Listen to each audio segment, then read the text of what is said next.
Ibu, selamat pagi teman-teman. Perkenalkan, nama saya Maria Valeriana Suka, NIM 2019310049. Baik, di sini saya akan menjelaskan tentang investasi. Yang pertama, pengertian investasi. Investasi merupakan pengaitan sumber-sumber dalam jangka panjang untuk menghasilkan laba di masa yang akan datang. Investasi juga dapat didefinisikan sebagai penempatan sejumlah dana dan pada saat ini dengan harapan untuk memperoleh laba di masa yang akan datang. Tujuan investasi yang pertama mendapatkan penghasilan tetap, mengembangkan usaha, jaminan dalam bisnis.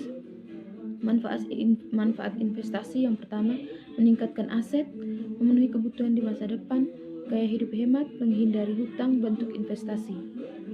Macam-macam jenis investasi, deposito, saham, obligasi, emas, properti, reksadana. Penggolongan investasi. Investasi dapat dibagi menjadi 4 golongan berikut ini. Yang pertama, investasi yang tidak menghasilkan laba. Yang kedua, investasi yang tidak dapat diukur labanya. Yang ketiga, investasi dalam penggantian equipment. Yang keempat, investasi dalam perluasan usaha. Berikut jenis-jenis usaha investasi. Yang pertama, investasi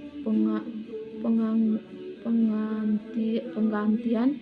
Yang kedua, investasi penambahan kapasitas. Yang ketiga, investasi penambahan jenis produk baru. Yang keempat, investasi lain-lain. Tips mengambil keputusan investasi yang tepat.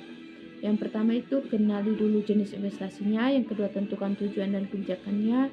Yang ketiga, tetapkan strategi portofolio investasi. Yang keempat, melakukan diversifikasi. Yang kelima, menghitung tingkat keuntungan dan risiko. Yang keenam, tentukan jangka waktu investasi. Pengertian time value of money. Time value of money merupakan suatu konsep finansial yang menyatakan bahwa nilai uang sekarang lebih berharga dibandingkan dengan nilai uang dengan jumlah yang sama di masa mendatang. Pentingnya time value of money itu bagi investor.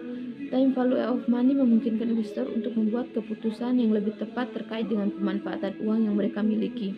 Kalau bagi perusahaan itu dapat membantu untuk menghitung dan menyusun anggaran. Cara kerja time value of money itu dapat diilustrasikan dengan contoh sederhana berikut ini. Jika diasumsikan bahwa Anda mendapat tawaran pekerjaan dengan dua cara pembayaran, yakni sebesar 5 juta rupiah yang dibayar sekarang dan 5,5 juta rupiah yang dibayar 1 tahun yang akan datang.